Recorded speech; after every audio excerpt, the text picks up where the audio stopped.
سیکھنے کے اس خوبصورت سفر کا آج 23واں دن ہے۔ رمضان المبارک ہم سے رخصت ہو رہا ہے، تھوڑے سے گنتی کے دن رہ گئے ہیں، تو ہم کوشش کرتے ہیں کہ ہم پورے دل سے پورے شوق سے قرآن کو سمجھیں۔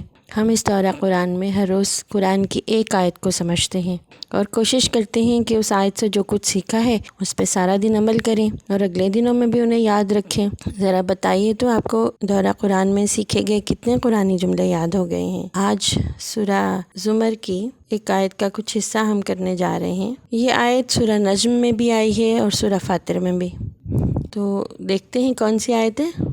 وَلَا تَزِرُ وَازِرَةٌ وِزْرَ أُخْرَى وَلَا تَزِرُ وَازِرَةٌ وِزْرَ أُخْرَى، کوئی بھی شخص کسی دوسرے کا بوجھ نہیں اٹھائے گا۔ یہاں پر بوجھ سے مراد گناہ کا بوجھ ہے، غلطی کا بوجھ ہے، یعنی ہر انسان اپنے کاموں کا خود ذمہ دار ہے۔ اگر ایک انسان سے غلطی ہوئی ہے تو اس غلطی کی وجہ سے اللہ تعالیٰ کسی دوسرے کو نہیں پکڑے گا، اسی کو پکڑے گا۔ اور زندگی میں بھی دنیا میں بھی ہم دیکھتے ہیں کہ جس سے غلطی ہوتی ہے اسے بھگتنا پڑتا ہے، خواہ دوسرے لوگ اس کا ساتھ دے رہے ہوں، اسے مورل سپورٹ بھی دے رہے ہوں، تو بہرحال اس گناہ کی ذمہ داری یا اس غلطی کی ذمہ داری اسی کے اوپر ہوتی ہے۔ دیکھیں بعض اوقات ہم اس طرح کرتے ہیں کہ کوئی بڑا بہن بھائی ہمارے حصے کی غلطی کو اپنے اوپر لے لیتا ہے، نہیں گلاس ٹوٹا، کس سے ٹوٹا؟ یہ مجھ سے، کہ امی چھوٹے بھائی کو نہ ڈانٹے چلے مجھ سے ٹوٹا۔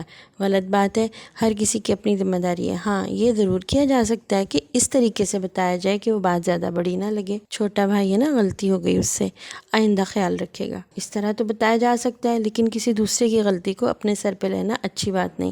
بعض اوقات بچے جو ہے نا وہ دوستی میں کسی دوسرے کی غلطی اپنے سر پہ لے لیتے ہیں، یہ بھی اچھی بات نہیں، ٹھیک ہے؟ تو یاد رکھیں گے نا کہ اللہ تعالیٰ نے اس بات کو ہمیں کیوں سکھایا، لا تزر وازرۃ وزر اخری، کوئی بوجھ اٹھانے والا دوسرے کا بوجھ نہیں اٹھائے گا، یعنی جس نے جو کام کیا ہے اس کا ذمہ دار وہ خود ہی ہے۔ اگر ہم سے کوئی چیز ٹوٹ گئی، کوئی غلطی ہو گئی، کوئی کام خراب ہو گیا، تو ہم بہادر بنیں اور ہم حوصلے سے بتا دیں، اللہ تعالیٰ سے دعا کریں کہ اللہ یہ مجھ سے غلطی ہو گئی، آپ اس غلطی کو درست کر دیں، آپ اس غلطی کو درست کرنے میں میری مدد کریں۔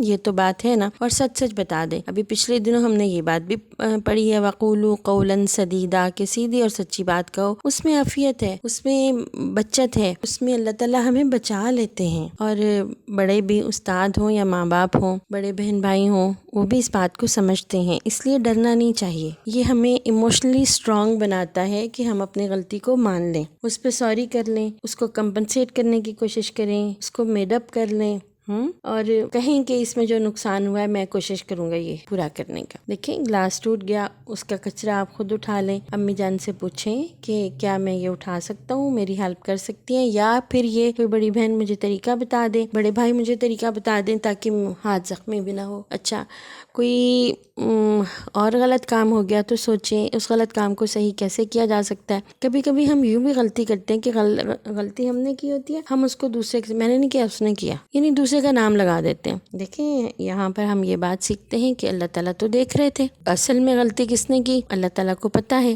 بھلا ایسے کیسے ہو سکتا ہے کہ ہم جھوٹ بول دیں اور وہ چھپا رہے؟ آپ نے سنا ہوگا جھوٹ کے پاؤں نہیں ہوتے، یعنی وہ بات جو جھوٹی بات ہم نے کی ہو، اپنے غلطی کر کے دوسرے کا نام لگا دیا ہو، تو وہ زیادہ دیر چھپی نہیں رہ سکتی، وہ کسی نہ کسی وقت سامنے آ جائے گی۔ اللہ تعالیٰ اس کو سامنے لے آتے ہیں، اور وہ جو ہمارا دشمن ہے نا شیطان سب سے بڑا، وہی تو انگلی لگا دیتا ہے، وہی کہتا ہے دیکھنا یہ تو اس نے نہیں، اس نے ادھر کی بات ادھر کی بات، کسی نے دیکھا ہو اس کے پیٹ میں بات نہیں رہتی، وہ نہ جس نے ہمیں غلطی کرتے دیکھا وہی کسی وقت اس غلطی کا راز کھول دے گا، کیونکہ شیطان اسے اکسائے گا کہ تم اپنے بھائی کی غیبت کرو، اس کی شکایت لگاؤ اور بات نکل جائے گی۔ اور کبھی کبھی ایسے بھی ہوتا ہے کہ غلطی کو سامنے آ جانا ہمارے لیے فائدے مند ہوتا ہے، غلطی کو چھپا لینا ہمارے لیے نقصان دہ ہوتا ہے۔ تو اس آیت سے یہ آیت نا مجھے لگتا ہے ہمیں بہت اسٹرانگ بناتی ہے، اندر سے بڑا اسٹرانگ اور بہادر بنا دیتی ہے۔ دیکھیے بات یہ ہے کہ اللہ تعالیٰ ہمیں بتا رہے ہیں کہ ہر انسان سے غلطی ہو جاتی ہے۔ ہمارے باپ حضرت آدم علیہ السلام اور ہماری ماں حضرت حوا سے بھی غلطی ہوئی تھی، اور غلطی کی معافی مانگنا اللہ تعالیٰ نے انہیں سکھائی تھی۔ غلطی کی معافی نہ مانگنے والے شیطان کے دوست ہوتے ہیں، کیونکہ شیطان نے معافی نہیں مانگی تھی غلطی کر کے، حضرت آدم حضرت حوا نے فوراً مان لی تھی، اللہ نے انہیں معافی مانگنا سکھائی ہے نا، اور پھر اس غلطی کو درست کرنے کا طریقہ سکھا دیا۔ اسی طرح ایک اور پیغمبر حضرت یونس علیہ السلام کی کہانی بھی آپ کو پتہ ہوگی نا، جو اللہ تعالیٰ کی اجازت کے بغیر اپنی قوم کو چھوڑ کے نکل گئے تھے اور پھر مچھلی نے انہیں کھا لیا۔ وہ کہانی لمبی کہانی ہے، آپ کو پتہ ہی ہوگا۔ تو ان سے بھی غلطی ہوئی تھی تو انہوں نے بھی پھر معافی مانگی، لا الہ الا انت سبحانک انی کنت من الظالمین۔ یہ وہ کثرت سے انہوں نے اس دعا کو پڑھا ہے۔ اس کا مطلب یہ ہے کہ میں نے جو غلطی کی وہ میں نے اپنے اوپر ظلم کیا، آپ مجھے معاف کر دیں، آپ کے سوا کوئی ایسا نہیں جو مجھے معاف کر سکے۔ تو اپنے عمل کا ہر انسان خود ذمہ دار ہے، اپنی غلطی کو مان لینا چاہیے، یہ بہادری ہے، یہ اپنے آپ کو اسٹرانگ بنانا ہے، دوسروں پہ الزام بھی نہیں لگانا چاہیے۔ تو کوئی بھی غلط کام ہو جائے تو اس کو چھپانا اچھی بات نہیں ہوتی، اس سے ہمیں وہ چھپانا جو ہمیں اندر سے کمزور کر رہا ہوتا ہے، اندر سے تکلیف دے رہا ہوتا ہے، ہمارے دل کو گندا کر دیتا ہے۔ وہ یاد رہے گی نا یہ بات۔ اللہ تعالیٰ ہمیں توفیق دے کہ ہم غلطیوں سے بچیں، اور اگر ہم غلطی کر لیں تو ہم اس غلطی کی ذمہ داری قبول کریں اور اس کو درست کرنے کا طریقہ سوچیں یا بڑوں سے مشورہ کریں کہ ہم اس غلطی کو کیسے درست کر سکتے ہیں۔ تو امید ہے آپ انشاءاللہ اس بات کا خیال رکھیں گے کہ غلطی کر کے کسی دوسرے پہ الزام نہیں لگائیں گے یا کسی دوسرے کی غلطی کا بوجھ خود نہیں اٹھائیں گے، پیار محبت اور دوستی میں، ٹھیک ہے نا؟ دونوں باتیں غلط ہیں، اور اپنی غلطی کو فوراً مان لینا اچھی بات ہوتی ہے۔ اللہ تعالیٰ سے بھی دعا کرتے ہیں کہ اللہ ہم سے غلطی ہو گئی، آپ اسے درست کر دیجئے، درست کرنے میں مدد دیجئے۔ بڑوں کو بھی بتا دینا چاہیے، اس میں بہت زیادہ امن، عافیت اور بچت ہے بچوں، اور چھپا لینے میں بڑا ہی نقصان۔ انشاءاللہ آپ یاد رکھیں گے نا اس بات کو، اور قرآن کی اس آیت پر عمل کرنے کی کوشش کریں گے، اس آیت کو یاد کریں گے۔ لا تزر وازرۃ وزر اخری، لا تزر وازرۃ وزر اخری، ٹھیک ہے؟ یہ سورہ زمر کی آیت نمبر 7 ہے، یاد رہے گا نا؟ السلام علیکم۔